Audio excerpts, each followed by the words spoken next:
क्या कोई ऐसा प्रेम हो सकता है जहां इंसान अपना सब कुछ भूलकर केवल अपने आराध्य में खो जाए? क्या कोई भक्त इतना अटल हो सकता है कि राजमहल की सुख सुविधाएं भी उसे भगवान के प्रेम से दूर न कर सके? ये कहानी है राजस्थान की उस महान भक्त की, जिसने बचपन में ही अपने हृदय को श्री कृष्ण के चरणों में समर्पित कर दिया था। एक छोटी सी बालिका जिसके हाथों में खिलौने नहीं बल्कि गिरधर गोपाल की मूर्ति थी। एक ऐसी राजकुमारी जिसने संसार के रिश्तों से ऊपर अपने प्रभु के प्रेम को चुना। आज हम सुनेंगे भक्त मीराबाई की अद्भुत कथा, जहां प्रेम है, त्याग है, संघर्ष है और है भगवान पर अटूट विश्वास। तो आइए शुरू करते हैं मीराबाई की अमर भक्ति यात्रा। भारत की नारी जाति को धन्य करने वाली भक्ति प्रायणा मीराबाई का जन्म मारवाड़ के कुड़को नामक ग्राम में संवत 1558 से 59 के लगभग हुआ था। इनके पिता का नाम राठौर श्रीरतन सिंह जो था। ये मेड़ता के राव दूदाजी के चतुर्थ पुत्र थे। मीराबाई अपने पिता माता की इकलौती लड़की थी। बड़े लाड़ चाव से पाली गई थी। मीराबाई की चित्त को वृत्तियां बचपन से ही भगवान को ओर झुकी हुई थी। एक दिन उनके घर में एक साधु आए। साधु के पास भगवान की एक सुंदर मूर्ति थी। मीरा ने साधु से कहकर वो मूर्ति ले ली। साधु ने मूर्ति देकर मीराबाई से कहा कि ये भगवान है, इनका नाम श्री गिरधर लाल जी है, तो प्रतिदिन प्रेम के साथ इनकी पूजा किया कर। सरल हृदया बालिका मीरा सच्चे मन से भगवान को सेवा करने लगी। मीराबाई इस समय 10 वर्ष की थी, परंतु दिन भर उसी मूर्ति को नहलाने, चंदन पुष्प चढ़ाने, भोग लगाने और आरती उतारने आदि के काम में लगी रहती। इसी बीच मीराबाई स्वयं भी पद रचना करने लगी। जब वो स्वरचित सुंदर पदों को भगवान के सामने मधुर स्वरों में गाती तो प्रेम का प्रवाह सा हो जाता। सुनने वाले नरनारियों के हृदय में प्रेम उमड़ने लगता। इस प्रकार भाव तरंगों में 5 साल बीत गए। संवत 1573 में मीराबाई का विवाह चित्तौड़ के सीसोदिया वंश में महाराणा सांगा जी के ज्येष्ठ कुमार भोजराज के साथ संपन्न हुआ। विवाह के समय एक अद्भुत घटना हुई। श्री कृष्ण प्रेम की साक्षात मूर्ति मीरा ने अपने श्याम गिरधरलाल जी को पहले से ही मंडप में विराजित कर दिया और कुमार भोजराज के साथ फेरा लेते समय श्री गिरधर गोपाल जी के साथ भी फेरे ले लिए। मीराबाई ने समझा कि आज भगवान के साथ मेरा विवाह भी हो गया। मीराबाई की माता को इस घटना का पता था। उसने मीरा से कहा कि पुत्री, तुमने ये क्या खेल किया? मीरा ने मुस्कुराते हुए कहा, माई मोने सुपने बरी गोपाल, राती पीती चुंडी ओढ़ी, मेहंदी हाथ रसाल, कोई और को यसे भावरी, मां के जग जंजाल, मीरा के प्रभु गिरधर नागर करो सगाई हाल। मीराबाई के भगवत प्रेम के इस अनोखे भाव को देखकर माता बड़ी प्रसन्न हुई। जब सखियों को इस बात का पता लग, तब उन्होंने दिलगी करते हुए मीरा गिरधरलाल जी के साथ फेरे लेने का कारण पूछा। मीरा ने कहा, ऐसे बरको के बरु जो जन और मर जाए, वर बरिए गोपाल जी, म्हारो चुड़लो अमर हो जाए। प्राणों की पुतली मीरा को माता पिता ने दहेज में बहुत सारा धन दिया, परंतु मीरा का मन उदास ही देखा तो माता ने पूछा कि बेटी, तू क्या चाहती है? तुझे जो चाहिए सो ले ले। मीरा ने माता से कहा, देरी माई अब मां को गिरधरलाल प्यारे चरण की आन करती हो और न दे मणिलाल, ना तो सागो परिवारो सारो, मुने लगे मानो काल।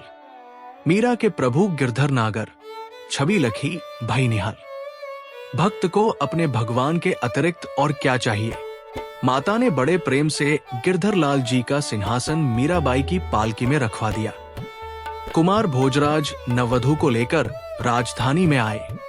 घर घर मंगल बधाइयां बंटने लगी। रूप गुणवती बहू को देखकर सास प्रसन्न हो गई। कुलाचार के अनुसार देव पूजा की तैयारी हुई, परंतु मीराबाई ने कहा कि मैं तो एक गिरधर लाल जी के सिवा और किसी को नहीं पूजूंगी। सास बड़ी नाराज हुई। मीरा को 2-4 कड़ी मीठी भी सुनाई, परंतु मीरा अपने प्रण पर अटल रही। राजपुताने में प्रतिवर्ष गौरी पूजन हुआ करता है। छोटी छोटी लड़कियां और सुहागिन स्त्रियां सुंदर रूप गुण संपन्नवर और अचल सुहाग के लिए बड़े चाव से गौर पूजा करती है। मीराबाई से भी गौर पूजने को कहा गया। मीरा ने साफ जवाब दे दिया। सारा परिवार मीरा से नाराज हो गया। सास और ननद उदाबाई ने मीराबाई को बहुत समझाया, परंतु वो नहीं मानी। उसने कहा, ना रहे पूजा गौर ज्याजी ना पूजन देव। मैं पूजा रणछोड़ जी सासु थे कोई जानो भेव। सास बड़ी नाराज हुई। समवयस्क सहेलियों ने मीरा से कहा कि बहन, ये तो सुहाग की पूजा है, सभी को करनी चाहिए। मीरा ने उत्तर दिया कि बहिनों, मेरा सुहाग तो सदा ही अचल है। जिसको अपने सुहाग में संदेह हो वो गिरधर लाल जी को छोड़कर दूसरे को पूजे। मीरा के इन शब्दों का मर्म जिसने समझा वो तो धन्य हो गई, परंतु अधिकांश स्त्रियों को ये बात बहुत बुरी लगी। मीरा की इस भक्ति भावना को देखकर कुमार भोजराज पहले तो कुछ नाराज हुए, परंतु अंत में मीरा के सरल हृदय को शुद्ध भक्ति से उन्हें बड़ी प्रसन्नता हुई। उन्होंने मीरा के लिए अलग श्री रणछोड़ जी का मंदिर बनवा दिया। कुमार भोजराज एक साहसी वीर और साहित्य प्रेमी युवक थे।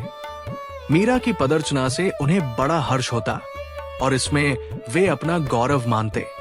मीरा का प्रेम पुलकित मुख चंद्र वे जब देखते तभी उनका मन मीरा की ओर खिंच जाता। जब मीरा नयनीय पद बनाकर पति को गाकर सुनाती तब कुमार का हृदय आनंद से भर जाता।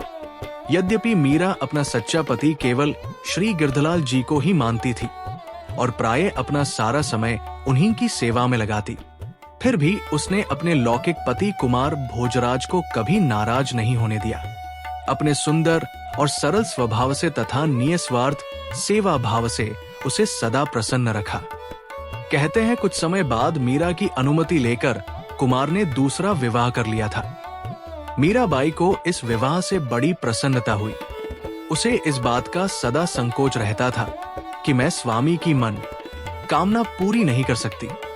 अब दूसरी रानी से पति को परितृप्त देखकर और पति के भी परम पति परमात्मा की सेवा में अपना पूरा समय लगने की संभावना समझकर मीरा को बड़ा आह्लाद हुआ। मीरा अपना सारा समय भजन कीर्तन और साधु संगति में लगाने लगी। वो कभी विरह से होकर रोने लगती, कभी ध्यान में साक्षात्कार कर हंसती, कभी प्रेम से नाचती। भूख प्यास का कोई पता नहीं। लगातार कई दिनों तक बिना खाए पिए प्रेम समाधि में पड़ी रहती। कोई समझाने आता तो उससे भी केवल श्री कृष्ण प्रेम की ही बातें करती। दूसरी बात उसे सुहाती नहीं। शरीर दुर्बल हो गया। घर वालों ने समझा बीमार है। वैद्य बुलाए गए। मारवाड़ से पिता भी वैद्य लेकर आए। मीरा ने कहा, हे से मैं तो राम दीवानी, मेरो दर्द न जाने कोई। सूखी ऊपर सेज हमारी, किस विद सोना होए। गगन मंडल पैसेज पिया की, किस विथ मिलना होए। पायल की गति पायल जाने की जिन लाई होए। जीहर की गति जौहरी जारी की जिन जौहर होए। दर्द की भारी बन बन डोलू, वैद मिल्या नहीं कोय। मोरों को प्रभु पीर मिट जब वैद सांवलिया होए। वैद्य दे गए, परंतु इन अलौकिक प्रेम के दीवानों को दवा बेचारे इन वैद्यों के पास कहां से आई। विरकातर मीरा ने श्याम वियोग में ये पद गाया, ना तो नाव को जी म्हासु तनक न तोड़ियो जाए, ना तो नाव को जी म्हासु तनक न तोड़ियो जाए। पाना जीव पी पड़ी रे, लोग कहें पिंडरोग। छाने लोन है किया रे, राम मिलन के जोग। बाबल बंद बुलाइया रे, पकड़ दिखाई म्हारी बाहेल। मूरख बंद मरम नहीं जाने, कसक केजे मोह। जाओ बंद पर आपने रे म्हारो नाव न ले। मैं तो दाजी बिरह की रे, काहे कून औषध दे। मांस गाड़ा गाड़ा छीजिया रे, करक रहया गाड़ा आयल। आंगिया की मुंदड़ी म्हारे आवण लागी बा। रह पापी पपीहड़ा रे, पिय को नाव न ले। जे कोई विरहन सांभरे, पिफ कारण जिव दे। दिन मंदिर जिन आंगन रे, छिन छिन ठाड़ी होए। घायल जीव घूमू खड़ी, म्हारी विधा न मुझे कोय। काड़ कलेजों में धरे, कागा तू ले जाए। जिन देसी म्हारो पिव बसैर, उन देखत तू खाए। म्हारे ना तो नाम को रे, और न ना तो कोय। मी व्याकुल बिरहणी, हरि दर्शन दीन पो मोय। कैसी उत्कंठा है, कैसा उन्माद है, कितनी मनोहर लालसा है। भगवान इसी से वश होते हैं, इसी से वे बिक जाते हैं। मीरा ने इसी मूल्य पर उनको खरीदा था। विवाह के बाद इस प्रकार भक्ति के प्रवाह में 10 साल बीत गए। संवत 1580 के आसपास कुमार भोजराज का देहांत हो गया। महाराणा सांगाजी भी परलोकवासी हो गए। राजगद्दी पर मीराबाई के दूसरे देवर विक्रमाजीत आसीन हुए। मीरा भगवत प्रेम के कारण वैधव्य के दुह से दुखित नहीं हुई। साधु महात्माओं का संग बढ़ता गया। मीरा की भक्ति का प्रवाह उत्तरोत्तर जोर से बहने लगा। राणा विक्रमाजीत को मीरा का रहन सहन, बिना किसी रुकावट के साधु वैष्णवों का महलों में आना जाना और 24 घंटे कीर्तन होना बहुत अखरने लगा। उन्होंने मीरा को समझाने की बड़ी चेष्टा की। चंपा और चमेली नाम की 2 दासियों इसी हेतु मीराबाई के पास रखो। गरियो राणा की बहन उदाबाई भी मीरा को समझाती रही, परंतु मीराबाई अपने मार्ग से जरा भी नहीं डिगी। मीरा जी ने समझाने वाली सखियों को पहले तो नम्रता पूर्वक अपना संकल्प सुनाया, अंत में स्पष्ट कह दिया, बरजी मैं काढ़ू की न रहूं। सुनी री सखी, तुम चेतन होके मन री बात कहूं। साधु संगत कर हरि सुख लेव, जग सु मैं दूर रहूं। तन धन मेरो सभी जाओ, भल मेरो सीस लहूं। मन मेरो लाग्यो सुमरण सेती, सबका मैं बोल सहूं। मीरा के प्रभु गिरधर नागर, सतगुरु शरण गहूं। सखियों ने कहा, मीरा जी आप भगवान प्रेम करती है तो करे, इसमें किसों को कोई आपत्ति नहीं, परंतु कुल की लाज छोड़कर दिन रात साधुओं को मंडली में रहना और नाचना गाना उचित नहीं। इससे महाराणा बहुत नाराज है। मीराबाई ने कहा, सीसोधी रूठो तो म्हारो काय कर लेसी, मैं तो गुण गोविंदरा गास्या हो माए। राणा जी रूठियो तो 12 देश रखा सियल, हरि जी रूठिया किठे जास्या हो माए।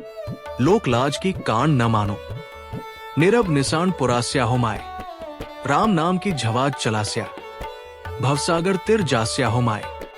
मीरा शरण सावल गिरधर की, चरण कमल लिपटास्या हो भाई। कैसा अटल निश्चय है, कितना अचल विश्वास है, कितनी निर्भयता है, कैसा अद्भुत त्याग है। उदा और दासिया आई थी समझाने को, परंतु मीरा की शुद्ध प्रेमा भक्ति को देखकर उनका चित्त भी उसी ओर लग गया। वे भी मीरा के इस गहरे प्रेम रंग में रंग गई। अंत में राणा ने चरणामृत के नाम से मीरा के पास विष का प्याला भेजा। चरणामृत का नाम सुनते ही मीरा बड़े प्रेम से उसे पी गई। भगवान ने अपना विरत संभाला, विष अमृत हो गया। मीरा का बाल भी बाका नहीं हुआ। बलिहारी है, भगवत कृपा से क्या नहीं होता। दासियों ने जाकर ये समाचार राणा जी को सुनाया। वे तो दंग रह गए। कलयुग में ये दूसरा प्रहलाद कहां से आ गया। लेकिन मीराबाई की भक्ति की परीक्षा अभी समाप्त नहीं हुई थी। राणा का क्रोध शांत नहीं हुआ था और आगे आने वाला समय उनकी भक्ति की सबसे बड़ी परीक्षा लेने वाला था।